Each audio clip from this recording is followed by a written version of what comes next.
with the formal talk. Okay. Okay, so good evening, viewers. We welcome you all to the inaugural Fireside Chat of Spotlight All-Star Lecture Series. Keeping up with the aim to inspire, energize, and motivate the student community towards a brighter tomorrow. We have with us today Dr. Edwin Catmull, co-founder With the of formal Pixar talk. Animation Studios. Okay. Dr. Ed Okay. Catmull was So, the president of good Walt evening, Disney viewers. Animation We welcome Studios, you all a to the four-time inaugural Academy Fireside Award Chat winner of and a Spotlight Turing Award All-Star Lecture recipient. Series.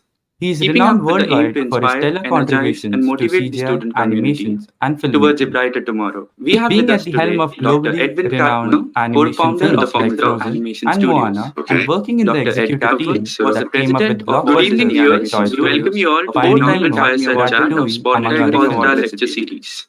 He is Keeping renowned up with the worldwide.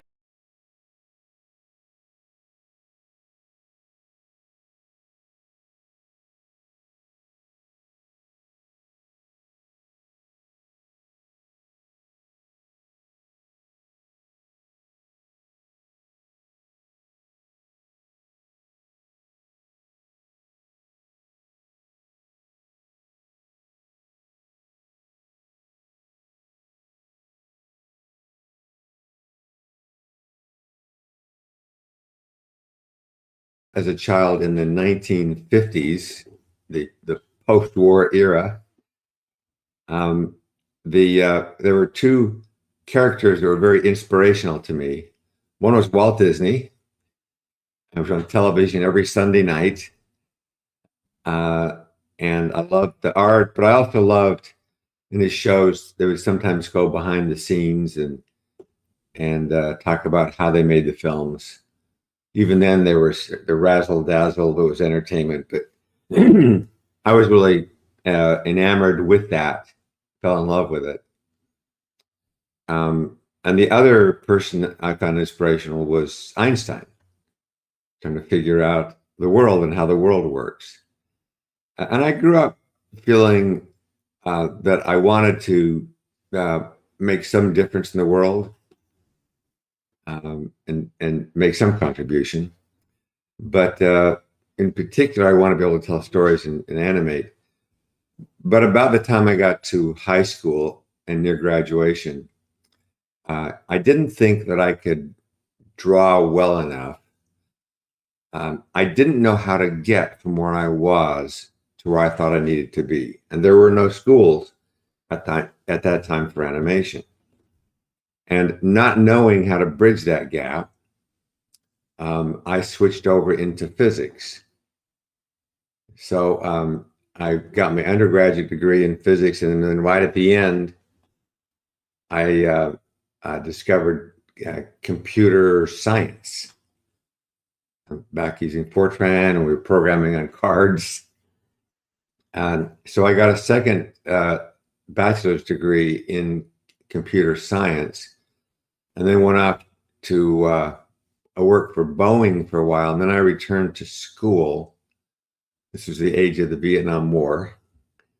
I returned to school, and there was this new program of computer graphics, and I took it my first quarter, and bam, my life completely changed because here was the combination of an ability to make images and use science and math and technology and put them all together. And it was very exhilarating. And I'll say one other thing too is maybe this is impatience on my part, although actually I'm a very patient person. But if you did something significant in physics, it was a long ways to get to the frontier. But in computer science and in computer graphics, we were at the frontier right at the beginning. Like you're right at the front of the line. And I realized recently, and I think it's important for the audience here, is that it's 50 years later, we're still at the frontier in computer science. I mean, it's pretty amazing, really. But that was one of the reasons to go into it. It was a combination of art and science, and know that we were doing something new, and we were in a fresh place at the beginning. That's really nice to hear, sir.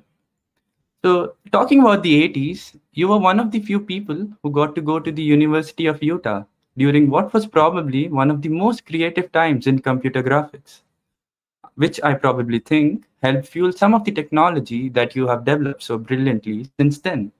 Can you tell us a little bit more about that time? Well, the the great thing about it was that it was funded through a program which was called ARPA, so it's government funding. But it wasn't just ARPA; it was a particular office within ARPA that was focused on computers. It was the IPTO, Information Processing Technology Office. I think that's what it stood for. And the people that started that had a unique and important way of looking about funding research in new areas. They picked a few schools where they knew the schools were good and they trusted the professors. They had almost no bureaucracy. So the professors had students work on interesting problems, and that was it. It was sharing, it was open, and that small group, besides funding these schools, and over time they funded more and more schools, but they wanted the researchers to talk with each other, and so they needed a network. And that was the origin of ARPANET, which of course evolved into the internet. And they believed at the time that as computers got to be faster, that we just couldn't look at reams and reams of numbers. We would need some other visual way of looking at the data. So it was a view about how to run risky research, which I thought was enlightened. And the other was a realization that there was something there. They didn't know what, but that's what it means to do something which is new and original, is that you're going to take some tasks and some ideas may not work, but they weren't micromanaging it. People weren't looking at it saying, you need to produce results, which is not the way you think about R&D. It's you're exploring, and the people doing the exploring know when they've got something, and they also know when they don't. So there was this really a rather amazing support, and the culture that was put together by the people at that time profoundly affected me. And I knew it was special at the time, and I wanted to maintain that wherever I went. And so I tried to take that between New York Tech and Lucasfilm and then Pixar. But I will say one thing. You made the comment, it was the most creative time. I don't look at it that way. It was the beginning of a creative time. And that group, went off and did some rather amazing things. But then a community grew from that, of people in the computer science world and in the computer graphics world. And in computer graphics, so we had SIGGRAPH. So this community grew. Other universities, Cornell, Brown, Caltech, a lot of them were part of this broader community. We all knew each other, and one of the things we did was we published everything. So when I was at New York Tech, we published all of our secrets, but I didn't view them as secrets. I viewed them as we're participating in a community, and if we have a good community, then we'll get the best talent. So when we went to Lucasfilm, George Lucas was fine with us publishing, and we published everything. And then when we spun out and formed Pixar, Steve Jobs, who's known for being secretive, in fact, when it came to Pixar, he didn't care if we published everything, because he knew that we had a different reason for why we were doing it, which was that we were trying to attract the best people and participate in this community. And to this day, Pixar and Disney still probably publish more papers at SIGGRAPH than any other institution. And it's part of a view about sharing. And so I look at the entire journey as one of being highly creative, thinking new things, and changing as the technology has changed. I agree completely. The community at the end definitely helps it out.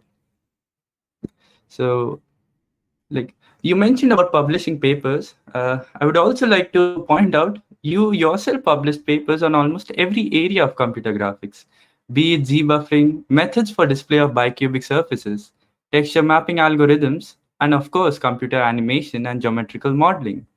This was quite in contrast to the way a typical grad student in today's time would approach research as.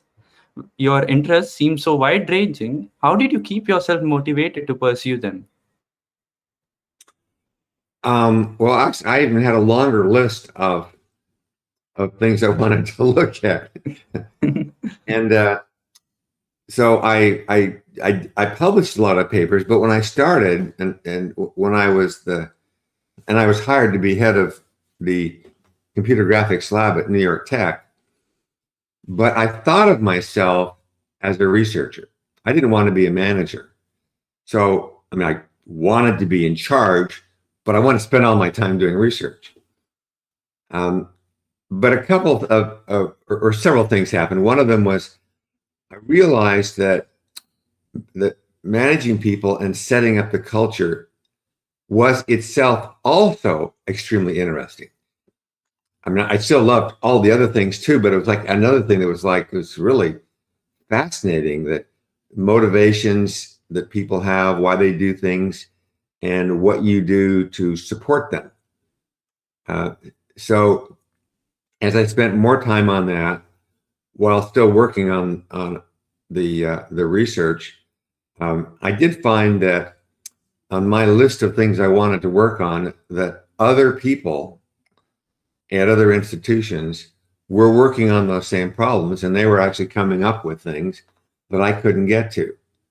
It was fine, but it was, and it's kind of the way it goes, is you pick the things you're interested in, and then you pursue them, and then you have to allocate your time.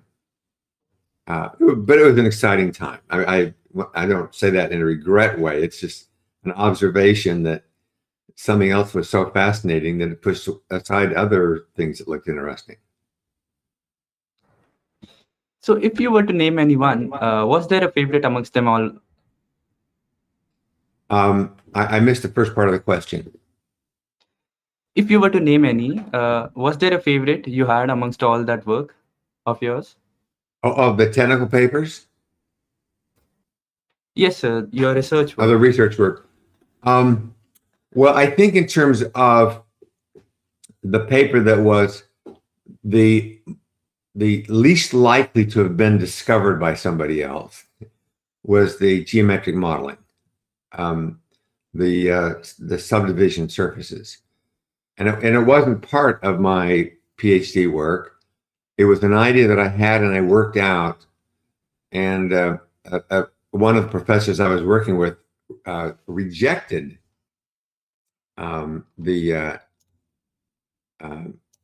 rejected the idea. And it wasn't until later when I went to New York Tech that I pulled out this paper. It was 18 pages proof of how this new kind of surface would work. And I showed it to Jim Clark, who'd founded Silicon Graphics and Netscape. But he was working for me at New York Tech at the time. I say working for me, he's really a colleague. But he implemented it, and then we wrote a paper on it. But because it was an unusual idea, it kind of lay fallow for a number of years until Professor Tony DeRose, who was at the University of Washington, picked it up, did some tweaks to it, and I was really impressed with it. So I hired him to come to Pixar to run research, but we used that technology in a short film, which was Jerry's Game. That's where the old man is playing chess against himself. So in that film, we used these new surfaces and we used for the first time a lot of, in this case, it was cloth physical modeling. But the technique for the geometric modeling was so good, we immediately moved it over into Bugs Life, which was the feature film we were moving on, and then we put it out into open source, and now it's the primary modeling tool that's used in special effects and in animation. I mean, not the modeling tool, the modeling surface. So I'm very proud of that one, because I think a lot of the other things, somebody else is going to discover them in any case, like, the texture mapping and so forth. But that one was a favorite. And also just remembering the process about, how to solve the problem and all the dead ends and the things that didn't work, and finally coming up with a solution that did work. That's really nice to hear, because this is one of the famous tools used by any animator, irrespective of the age. So, as we are talking about your early days, could you share with us more about your first animation project, The Hand, which was also world's first 3D rendered movie, and how it shaped your vision about the animation industry? Well, so I was taking a class, and my first professor was Ivan Sutherland, who's also the first person in computer graphics to get a Turing Award. He was also the head of that IPTO that I mentioned at ARPA. He's one of those people that got that going. Incidentally, he's still an active professor at age 80 at Portland University, and incredibly smart, and a profound effect on my life. And they had some software, as they were teaching graphics at the time, to use quadric surfaces, but they really couldn't do generalized curved surfaces. And most things were done with polygons. So there are a couple of us who actually decided not to use what was provided to the class, but to write our own software. And those of us that wanted to write our own software, the ones that stayed in the field, it's Fred Park and me. And I wanted to do something which was hard, so I thought I would digitize my hand. That you can sort of see it right there, that little white thing there. That's actually the original plaster model of my hand. Oh, Two that's of the nice. fingers, yeah, it's off the side. Two of the fingers are broken off because it's just plaster. But then I coated it with latex and drew polygons on it, and I digitized it. And then I wrote a little animation program, and that was essentially my class project. But because it was unusual at the time, I published it. At that time there was no computer graphics or SIGGRAPH. There was no SIGGRAPH. There was only the general organization called the Association for Computing Machinery, ACM. And so I published there, and then it was later used in a feature film, Future World. Future World wasn't a very good movie, but it's the first one that had computer graphics in it. And they also had something from Fred Park, the wife, or he animated his wife talking. So it was a pretty incredible time. Also, sir, you mentioned about polygons. Were you able to bend them? I missed half that question. So you mentioned about using polygons for the surface. Were you able to bend them? Well, my project originally was to bend polygons, and I did a number of things, but I spent a lot of time thinking about polygons and because it was our next step. Originally, it was polygons were flat shaded, and then a graduate student, Henri Garot, realized that if you blended the shade across it, that it looked smoother. You could still see where the polygons came together. And then a Vietnamese student came up with a way that even making it smoother. But fundamentally, the problem with the polygons is, unless they're triangles, that in general they're not coplanar. So if you look at a say a rectangle and it's slightly twisted, and then you look at it on a side, then these techniques for shading basically break down. So the idea of bending was to have better joints where they come together, but it was too unconstrained because of the generalized configuration of the twisting that can take place. And it was at that time that I thought, well, okay, let's skip the bending stuff, because each time it was like making polygons look better and better.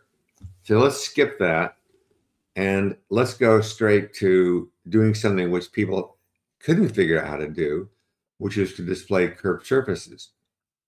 And incidentally, the reason it was difficult was that the computer memories at that time were pretty small, and the computers also weren't all that fast.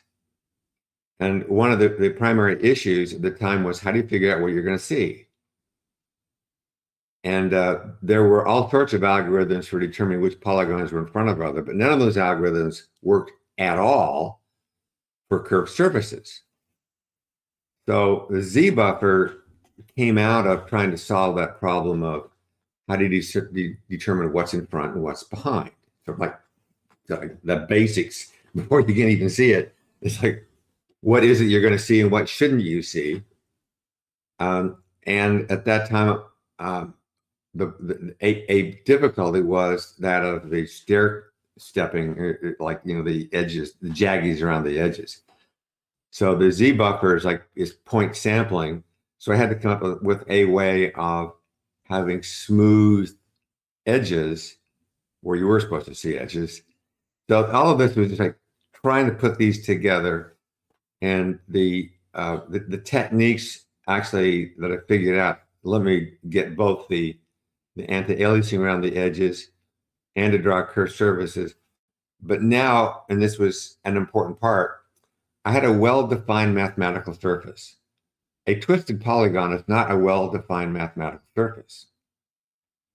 So once you have got a coordinate system on a surface, then you can map things onto it. So the texture mapping came from having solved the problem of displaying curved patches that were mathematically well defined. That was really informative to learn about. So as we move on, among many inspiring things about Pixar, and one way you have had a significant impact on the world is that you changed many people's views of what computing is all about. A lot of people used to think of computing as number crunching, whose main application is business and engineering. However, Pixar added an artistic touch to computing, making it a fulfilling pursuit. What's your viewpoint on how art and science interact in a place like Pixar?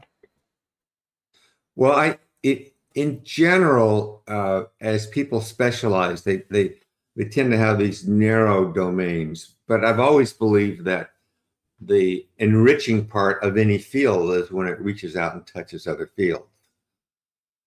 And while I found that the algorithmic part of programming was very interesting and exciting, so whether thinking about computer languages or working with analyzing images as in image processing or generating them, they were all enabled by this processing power.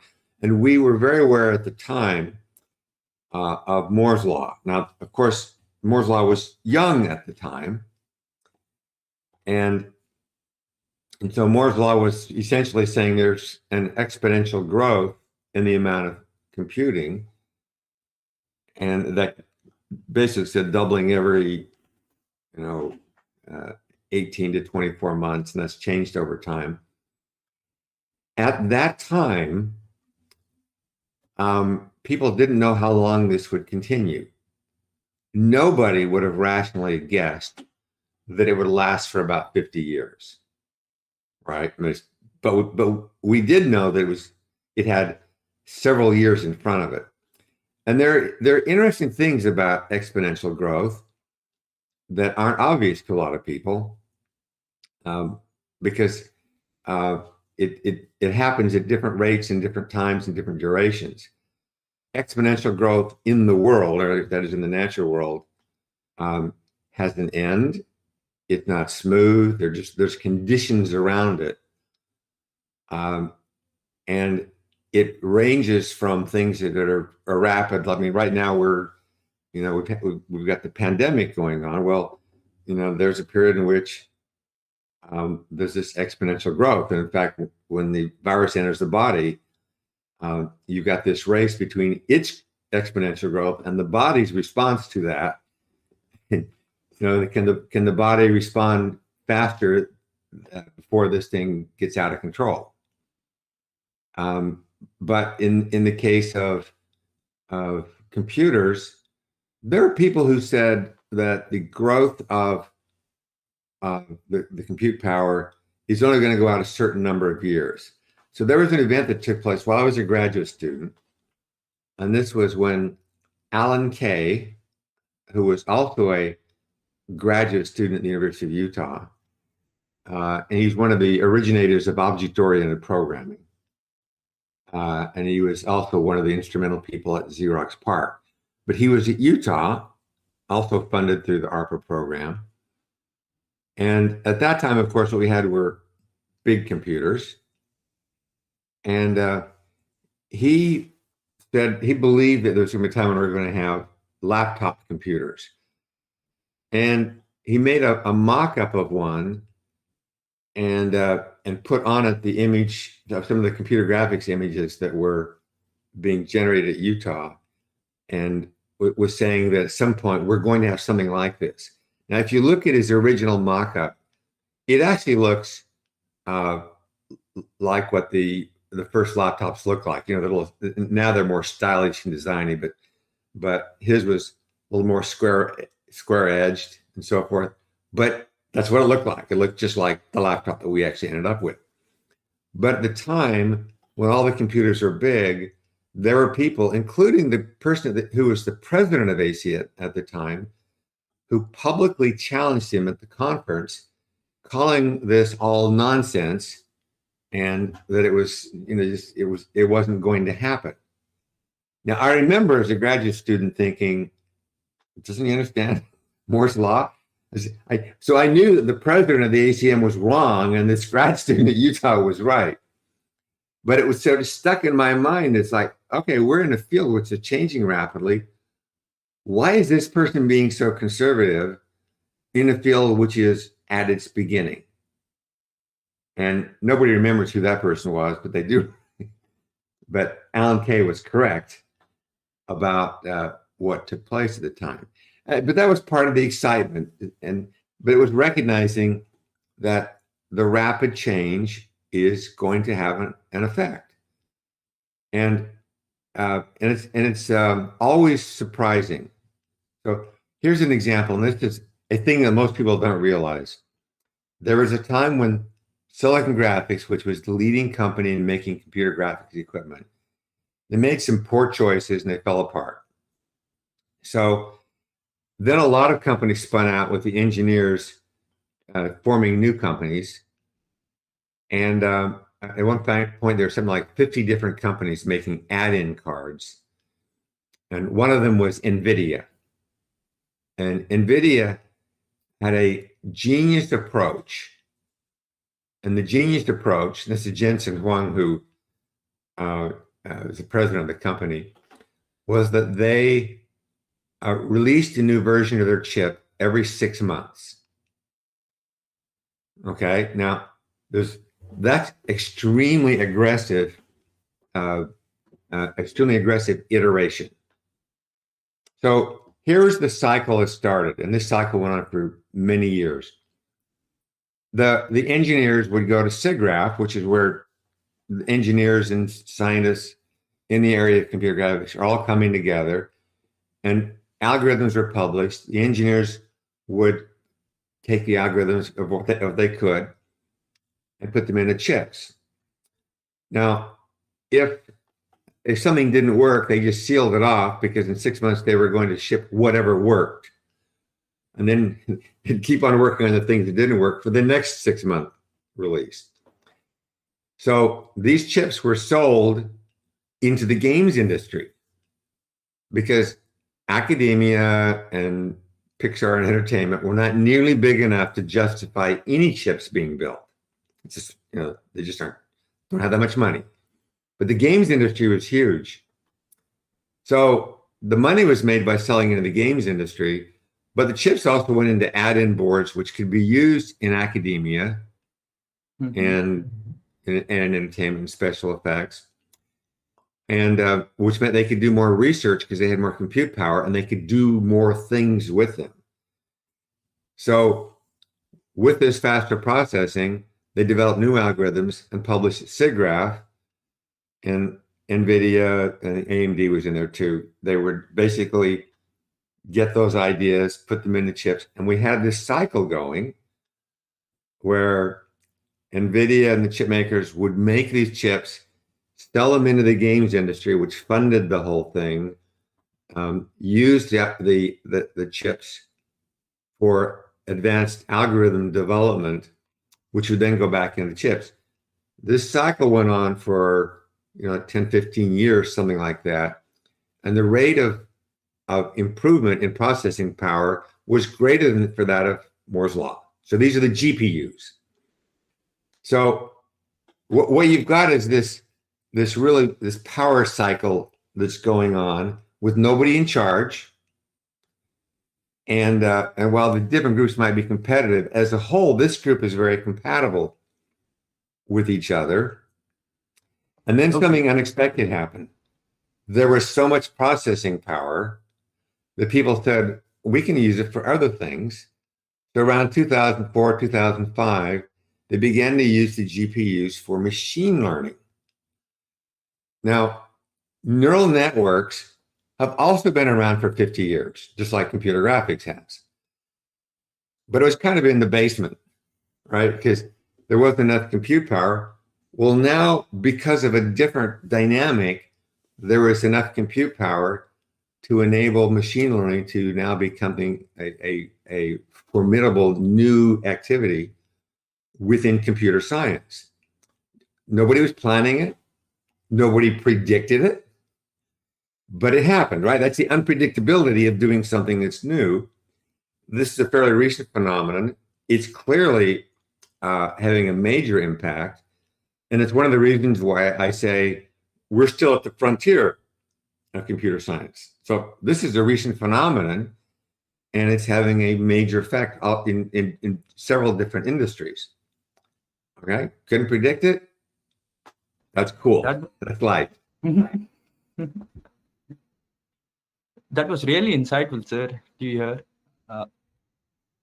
So let's come to your book, Creativity Inc., where you mentioned about your visualization of a creative workplace culture. You also say in the book that your goal was to create a culture that would outlast you and John. Were you able to secure that goal? Well, the first part of it was the recognition, and Steve Jobs talked about this, that a lot of companies have their first product, which is a big success, and then things go downhill. So the question, as we came out with Toy Story, was, will we go downhill? As can we continue to make in the near term films that are of high quality? So we didn't want to let ourselves fall into a trap. Now, I knew we would make a bunch of mistakes along the way, but we really kept our eye on a longer range goal, which was we had to ensure that we thought about quality in the way we work and continue, and we would have to continue to reassess and rethink how we were doing things. But underlying any successful group is the culture. Now, culture itself is a neutral term. It's just the name of of how you work and you think together. You might have a poisonous culture, or you might have this wonderful supportive culture. So what we wanted was a supportive culture where the principles were within the group. So it wasn't about me or any one person. That in fact, these films were made because a lot of people contributed, and some aren't as well known. But in order to make the films, we had people like Bill Reeves and Evan Osby putting together the first systems. We had, as we're making the films, John had brought in Pete Docter, Andrew Stanton, Lee Unkrich, and these people who were phenomenal filmmakers and storytellers. And then to bring in production people who were world-class, and they also knew what it meant to take risks and to value it. So basically, we wanted it so that the culture itself was always demanding the best. So if I do something dumb, which I do every once in a while, then the people there aren't just saying, yes, sir. It's like, oh, we don't think that's a good idea. So like they'll challenge me, or they'll say that I made a mistake. That means that they feel some ownership, that this is their place. And so as doing this for 30 years at Pixar, we reached the point where the successes were put in place. So at Pixar, it's Pete Docter, who's now the chief creative officer of the company, and Jen Lee is she's the one who directed Frozen. She's the chief creative officer down at Disney Animation. And my successor at Pixar is Jim Morris. And so basically, the people that have been there, and they value the culture and how things work together. And the people they are people who can address the current set of problems. So just as I retire, streaming becomes very big and COVID hits. Well, they're there to solve those problems. And and they own the culture. It's theirs. And when I say theirs, it's the entire company owns it. And that's what you want. So I think the answer is yes. And of course, you want it to keep on going after that. And some companies are good about keeping the culture going, and some basically change dramatically as soon as the founder's gone. And my view is, if it changes in a bad way after I'm gone, that means actually I didn't set it up right. Okay, so you mentioned about the failures and successes. So the risk rewards that come along the way. So what, according to you, defines the failure or a success for a film? And is there a film which you thought was the hardest for you to make? And what approach would you take to overcome such hardships? Well, there are a couple of parts to that. One of them is that if we're going to do something, we want to do something which is going to be difficult. And in the case of the Pixar films, well, we do make some sequels. It should be noted that sequels are just as hard to make as originals. People might think they would be easier because you've already figured out who the characters were and so forth. But at the same time, when you make the first film, like Incredibles or Toy Story, you don't make it with the intent of making a sequel. You're just making a film. So if you're going to make a sequel, you actually are boxed in because you've already established the rules of the world. You can't change the rules of the world. And you want it to be interesting, because if you just play off of the personality of the characters, then it gets old after a while. So with Toy Story, with each one, it's what do we bring that's new and fresh to it? But most of the films are original films, and what we want is most of the films to fail the elevator test. So the elevator test, which is frequently used in business, is where people use it as an example of something you should do, which is you should be able to describe your ideas so succinctly and clearly that if you got in the elevator, by the time you got to the floor where the executive got off, you could convince him this was a good thing to do. Well, the only way to convince somebody it's a good way to do it is if it's derivative. So most ideas that pass the elevator test are essentially not very creative. We wanted to do something where we couldn't explain it on a short ride. So how do you, in 1 minute, how do you succinctly convince somebody that you should make a movie about a rat that wants to cook? Right? It doesn't make any sense, right? That's just a bad idea. It would fail that test. Or you have an old man whose wife has died, and he decides to, because he's grieving, he floats away in a balloon, and there's a stowaway boy on the house with him. That doesn't make any sense. Why would you make a movie about that? So the precise issue is that if you take something that's hard, that's not likely, then you have to become more creative. And you have to do some things that won't work along the way. And while we do use the term failure some, we don't use it a lot in Pixar.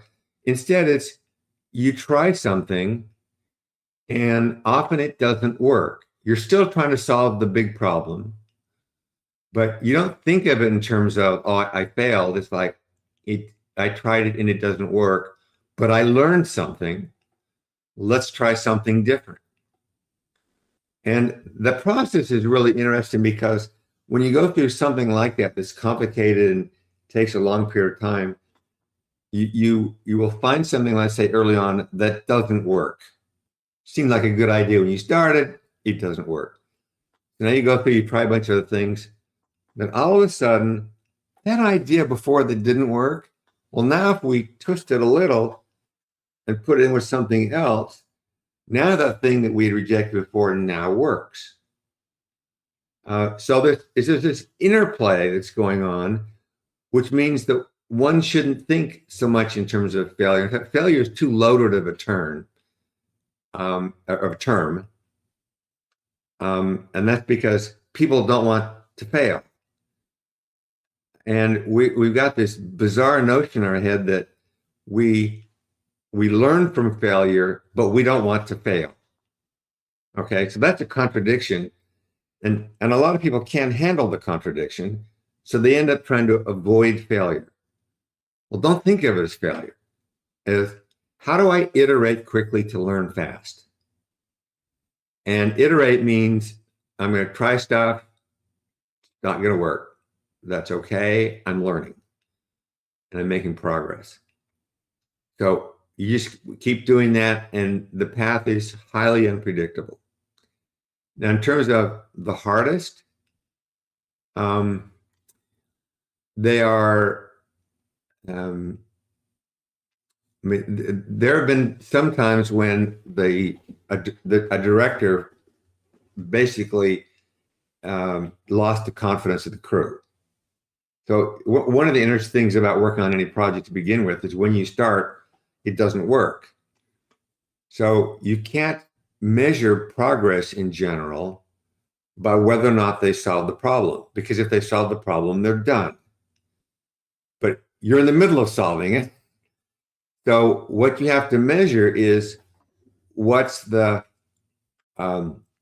what's the state of the team? What's the spirit of it when they're working on things that are really hard and things aren't working?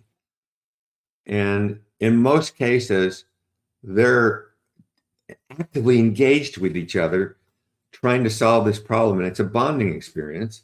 But there have been some times when, after a while, the leader loses the team, and that's the one thing we can't have is for the leader to lose the confidence of the team, and that's our measure. It's the spirit of the team. We can't measure them while they're working on the problem about the problem itself or the film itself because it's not done. This is not obvious to most people. They want to base upon an outcome that hasn't happened yet. Okay, sir. So I remember you mentioned about the sequels as well. How difficult is it to make them? So I'll take the case of Incredibles 2. It came out in 2018. That was around 14 years after the original movie was released. Within that time leap, there have been some huge advancements in terms of technology being used in filmmaking. So how are these incorporated into the sequels, and do they affect the process in any way? Well, as we've gone through this, to begin with, when we did Toy Story, the characters are made out of, well, the characters are toys, because toys in general are plastic, and we could render plastic, but we weren't very good about rendering different kinds of surfaces. So it was everything we could do to make that world work. Now, as the technology developed, the tools got better, the expertise improved, and the algorithms for generating the services got better. And we reached the point where basically with computer graphics, and you certainly see this in the visual effects world, where you can pretty much make anything. So in the early days, the decisions about the content, the look of the characters were constrained by technology. Technology pretty much removed the constraints, but all that meant was you had to make different decisions. And none of this actually made the storytelling any easier or harder. Actually, it was just different. And the primary thing was, does the story work? Toy Story, our very first movie, from a visual point of view, isn't nearly the sophistication of the movies today, but the story still holds up very well. And that's always the most important thing. And everybody was very careful, and including all the technical people, to keep that value system in place. Is that whether it was the technology or the art, it's all in service of the story itself. So you can say the technology got better. Well, the artistry, the people had more experience using it, but it's possible to have so much technology that actually screws something up. Like there's special effects films, for instance, that aren't very good because the director is spending time making it look good. When what's important is if the story is right. So here was an early lesson, very early lesson. And this was the first short film that we made at Lucasfilm, which was Andre and Wally B. So this is the first film that's out there that's got motion blur, which is this little bee character.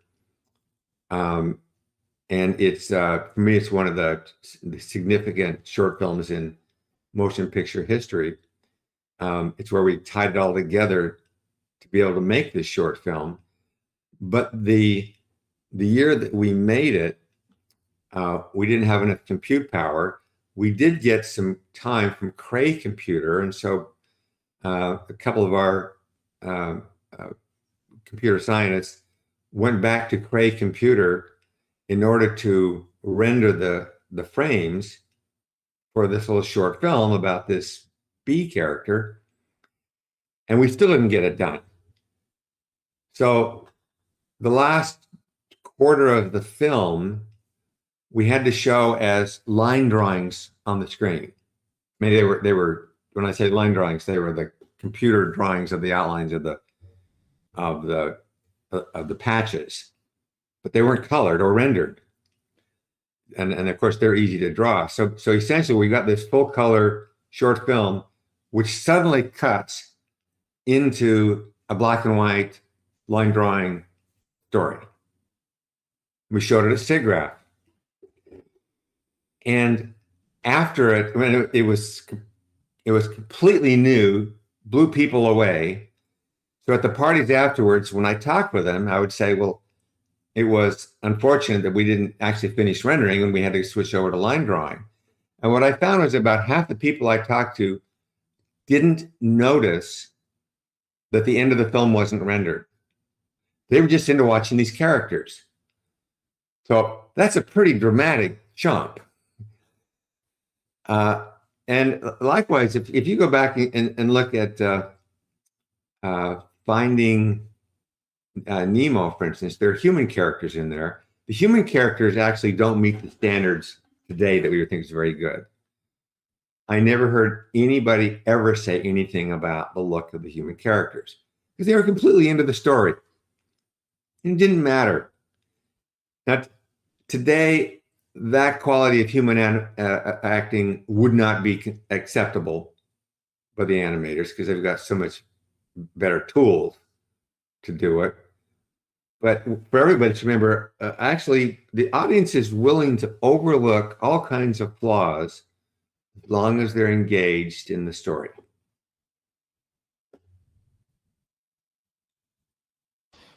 So that was really insightful. And as we move on, I would like to present one of the original renditions from our audience member.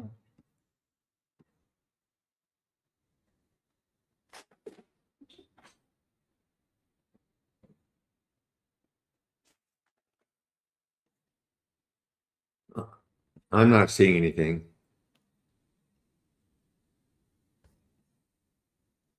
So There you go. this was the animation of Wall-E made by Abhinav.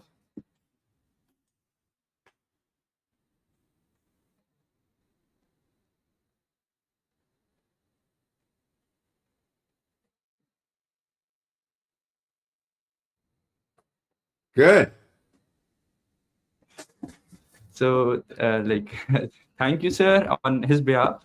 So as we move on, in the past, you have mentioned that it's more about the innovation and the quality aspect rather than just the time of production of the movies at Pixar. We have also seen this as a fact that most of the projects undertaken by the studio were multi-year productions. So could you give us some insights into the background process that goes into making a single film like Up, Ratatouille, or Wall-E possible? I missed part of that question. Some of the audio didn't come through. So, like you mentioned in the past that it's more about the innovation and the quality aspect rather than just the time of production of the movies at Pixar's. So, could you give us some insights into what goes in the back, making a single film like Up, Ratatouille, or Wall-E possible? Well, if you take something like Up as an example, so Pete Docter is the director of Up, and he had an original concept, and that original concept actually took place on a castle that floated in the sky, and there was a king with two sons who lived on the castle with other people there, and the people in the castle were with people on the ground. And the two sons didn't like each other, and they ended up down in enemy territory, and that's when they came across this large bird. So it's starting with an emotion that Pete has, but that version didn't work at all.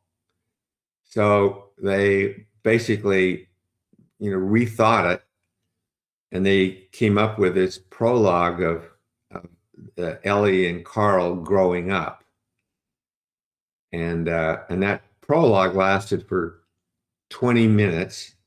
And when we saw it, because it was very tearful, and we knew we had the foundation, we knew we had gold. So that was then the basis. The interesting thing about that 20-minute is it kept getting refined over time. And by the time it was in the movie that you saw, that 20 minutes had been honed down to 4.5 minutes into a diamond. And that's what sort of launched the film. But that's the story of this film. Is like you've got something, it works, or it doesn't work, you might throw it away, you might start over, and you keep iterating it right up to the end. There are things that worked or didn't work. And but they were hanging on to a core idea and trying to solve the problem. Likewise with WALL-E, the original version of it, Andrew wanted the entire movie to be without dialogue. And of course, that opening, the opening act of the movie with WALL-E and Eva, there is no dialogue. And it's, of course, a brilliant opening to the movie, and it got you to care about the characters. But over the course of the movie, it turns out that not having any dialogue didn't work for the rest of the story. So to discover that and then how to do it, because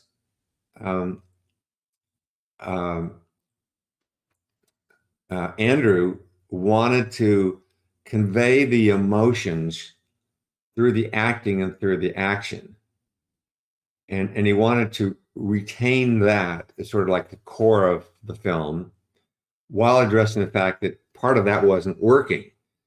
So again, it's one of those things like it's going up right to the end, and when you hang on to something because the thing you hang on to is like a core belief, but sometimes that's what you need to get an idea through, but sometimes it's a barrier because it's not working, and which means that and it's typical with people. They have to have the ability to commit to something, and at the same time be prepared to let go of things that aren't working. That's true in life in general. So what does it mean to commit, to really commit, and then to be able to let go? Because for some people, like, if you commit all the way, or if you let go, you're wishy-washy. How do you let go and commit at the same time? That's really hard. It's very abstract. It's also a characteristic of Steve Jobs. So he would commit, and he would commit deeply to something, but if it didn't work, he'd turn on a dime. And it's an aspect that's hard for people to understand, and it's one of the reasons why Steve really related to the directors, because Steve understood that concept of full-on commitment. I'm going to make this happen. And if it's not working, okay, yeah, I was committed, but I've learned something. I'm going to adopt what I've learned into this. So I'm going to commit, but we don't confuse commitment with being stubborn.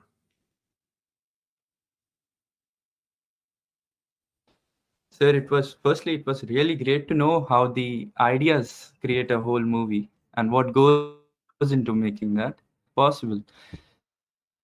So, as we are talking about it, no other sphere of big screen cinema has embraced computer graphics more than the fully animated movies. Its evolution over the years has expanded its domain both in live action films as well as 2D and 3D animated movies. So, how advantageous has it been, and how does the scope of CGI can be expanded in movies in a broader sense and not just the animated ones?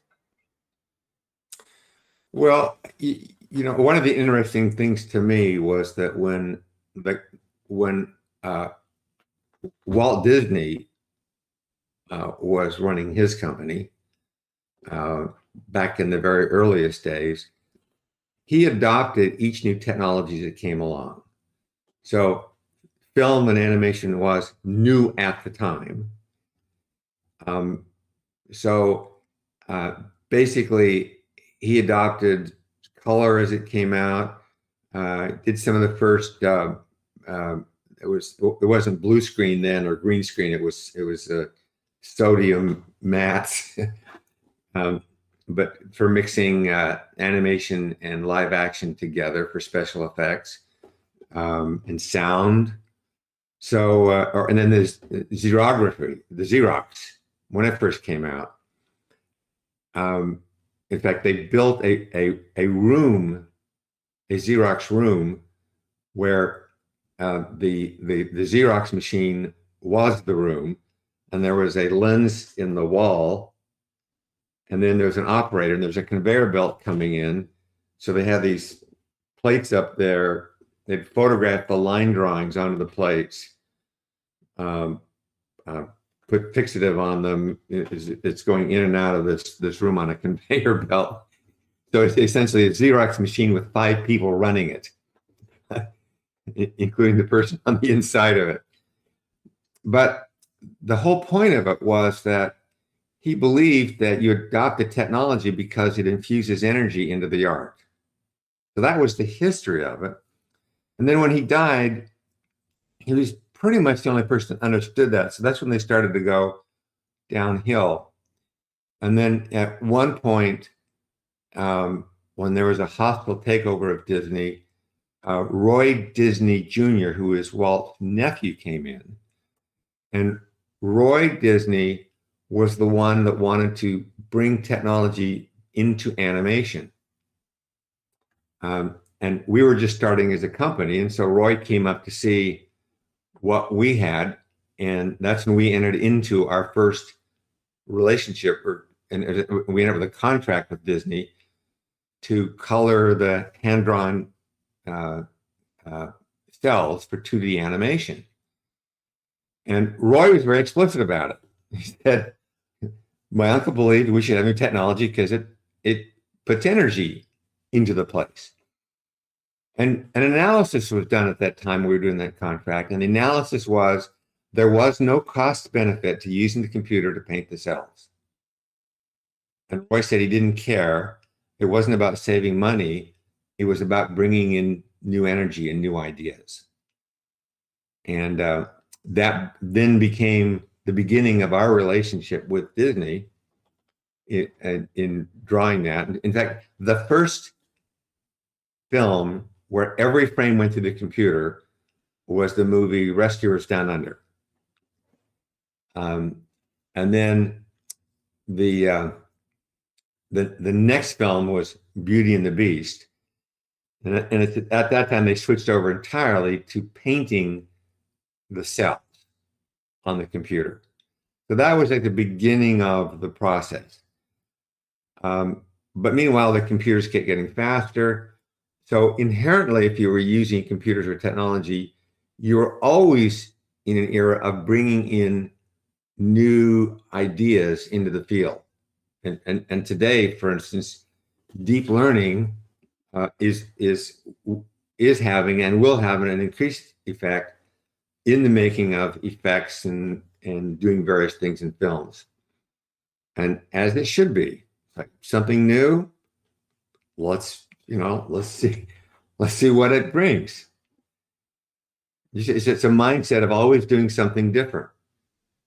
Because we know nothing stays the same. We just embrace it. That's really nice to hear, sir. So as we move on, I would also like to present the second original rendition we got, and it's of the Pixar ladies. So this was made by Shruti Sriram, showcasing all the Pixar ladies, which we have seen in all over the years. Yes. So we are glad you liked it. So, like taking this forward, we have also seen an increase in the diversity of the characters, also with the female lead characters sharing the spotlight, like in Brave, Moana, The Incredibles 2, to name a few. Do you think this was something we lacked early on and has come to light only in the recent years? Well, when we started, the industry as a whole was you know largely male. Um, the including in the schools and the art schools and so forth. So initially, we're just focused on how do we get the films done at all. So we're not thinking so much about inclusion and diversity. So just how do we get this solved? But then as it became successful, we have to say, well, okay, uh, we we have some responsibility because our films have an impact in the world, and are we being responsible? So we started this movement, a conscious thing, to be more inclusive, but also meant that we had to learn ourselves what it meant, and we had to also bring more people into the studio. Um, so these were conscious efforts to do that. Now, there were, to begin with, on the production side, our first really strong producer was a woman, Darla Anderson. But not the majority of the producers at Pixar are women, and basically they're the organizers. They're like, each film has a president. Well, that's who this producer is. And on the animation side, the schools also changed so that they would do blind admissions and completely change the ratio for women coming in, but also meant giving opportunities for women to direct. So this isn't just showing them as characters. In order to do this right, we had to have a balance in terms of bringing women and other ethnicities into the process. But then consciously having directors. So we had a woman who is from Canada, but she was Chinese, and so she did this film Bao, which is a phenomenal short film. Came out 3 or 4 years ago, and then basically to take some other women who were the heads of story, which is the leadership in the group that does our storyboarding, and to take a couple of our women heads of story and get them on the track to make their own films. And the way we make the films is we don't actually pick an idea and ask somebody to make a film about it. We pick a person and ask them to come up with the ideas. And we ask them to come up with 3 ideas. And the reason we want 3 ideas is that people can get stuck if they just keep banging their head on one particular thing. So by having the ability to switch between their ideas, and then it frees them up. But in the end, what matters is, what is their emotion, and what do they really want to tell? What's their story? The woman who did Bao is now making a feature film at Pixar. And then in the case of the film that just came out, we have an Italian director. So the most recent Pixar film, it's essentially based upon his experiences growing up in Italy.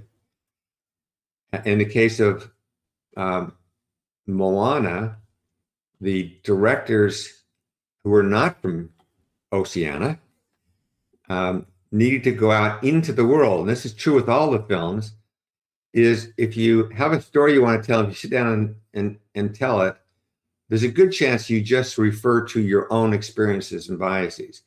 Well, if you're going to do something about a different culture, like, from Polynesia or from Oceania, then we don't live there. We don't know enough, which means they have to go out there and have people who live there be part of a consulting group to make sure that we're putting in stuff that we wouldn't know.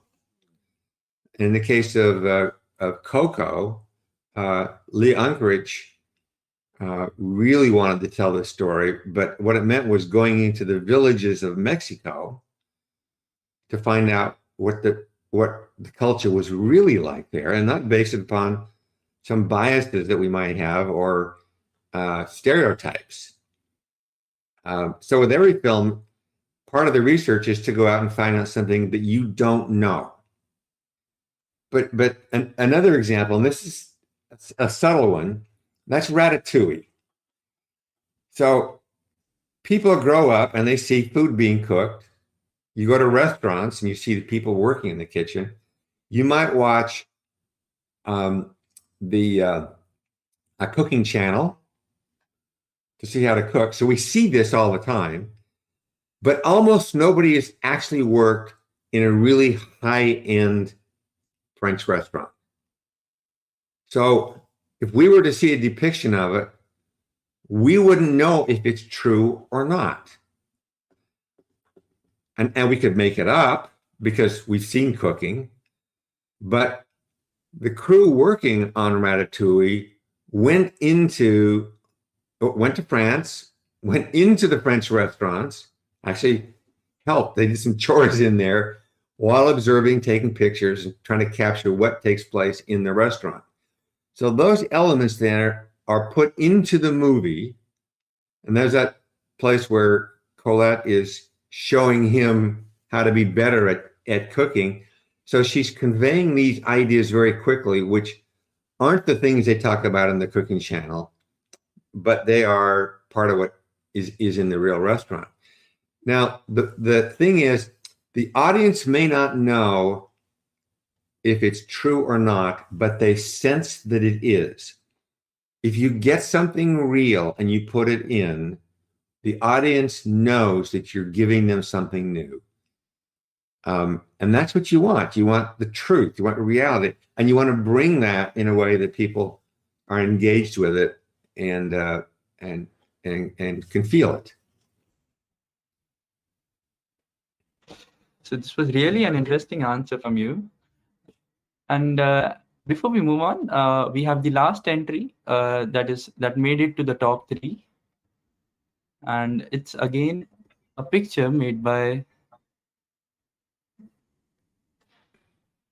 it's a picture that is made by art. Okay, I hope you are able to see this. Yes, I can see it. It's the Wally. Yes, sir. So it's a Wally made by Archit. So it's his rendition of how very good. he saw Wally. To me, it's so interesting that Andrew had this idea and it proved to be so inspirational years later. And for him, it started with the realization that binoculars kind of look like eyes. So, and they built this into the character.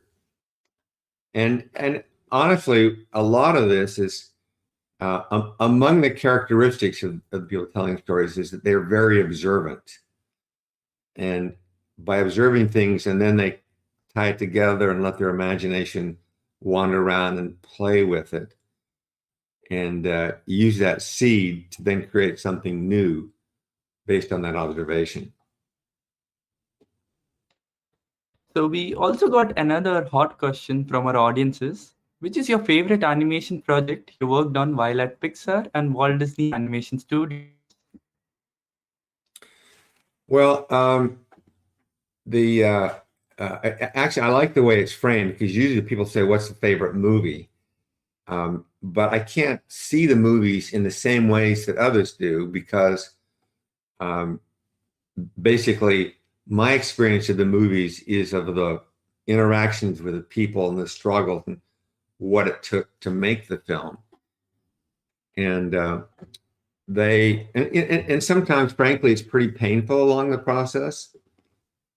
And I think one of them that meant a lot to me was Toy Story 2, because with Toy Story 2, a lot of things went wrong. We made a bunch of mistakes, which we, with great difficulty and pain, fixed and corrected. And the fact that we went through so much pain and that we kept the standard high helped set to me, it was like a cultural foundation setting for the company going forward. So it's our third film. We'd already made Toy Story and Bug's Life.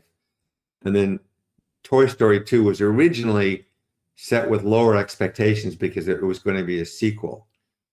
But it turns out that the people working on it did not want to make something that was a lower standard.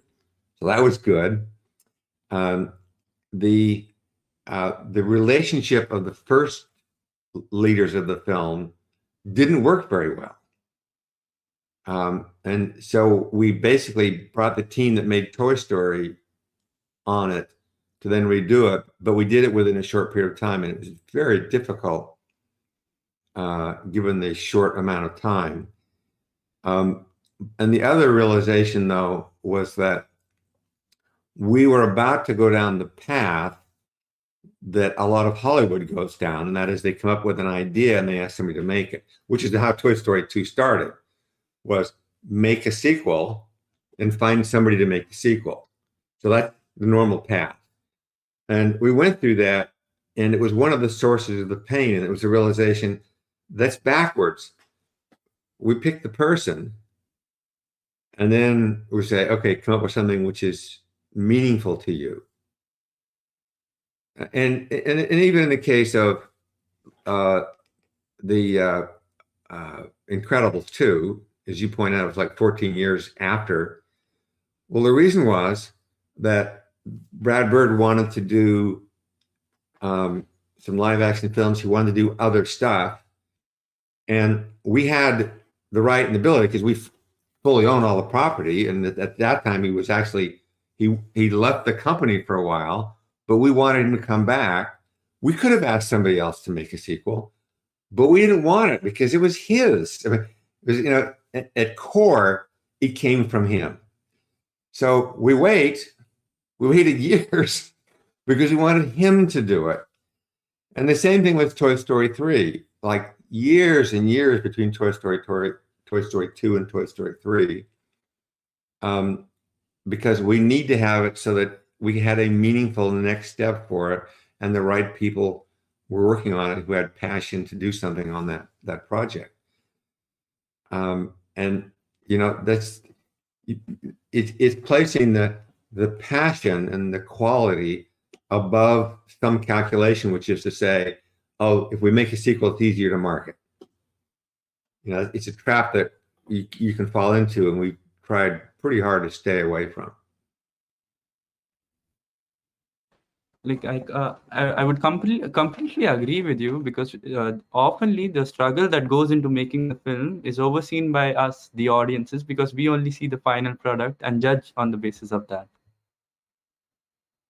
So yeah, so we take hard things, and the thing is, in the time that I was at Pixar, there were 21 feature films that released, but we only abandoned one film. So we basically started 22 films, and we completed 21 of the 22.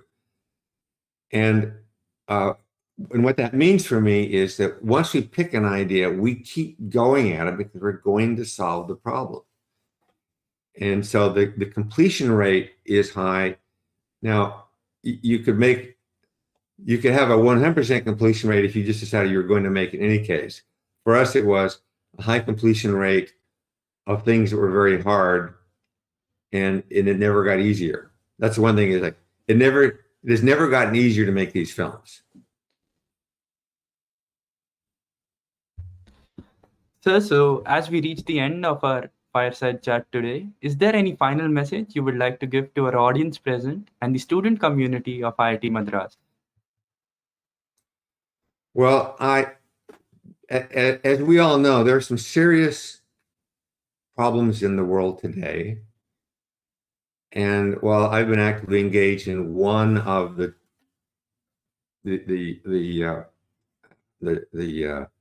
strands of computer science having to do with graphics.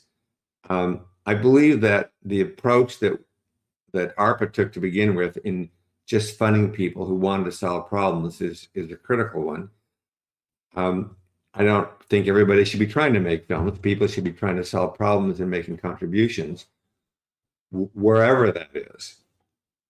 And it's to take the energies that you have and the intelligence and the creativity and apply it to solving the problems, whether they're local problems, local in community or family, or of international scope having to do with global warming or health. It's to do what we can to help and solve these problems. That's where creativity is needed. It's not about filmmaking. It's about making a difference in the world. Thank you, sir. It was really inspiring and insightful to chat with you today. We believe that the audience would. Thank you, sir, once again. My pleasure and we to believe... be with you. I'm sorry to cut you off there. And we also believe that the audience would have enjoyed every minute of it. And once again, we sincerely thank you for joining us today for the Fireside Chat. Well, thank you. I appreciate being with you. We also thank our viewers, and we hope that you had a memorable experience. Stay tuned to Shaastra IIT Madras YouTube channel for more such inspiring and engaging sessions. Thank you. Bye-bye.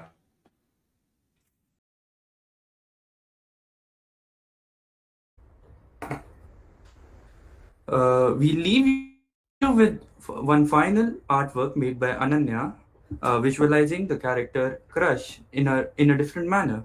Do leave your comments below in the comment box, and thank you once again for tuning in.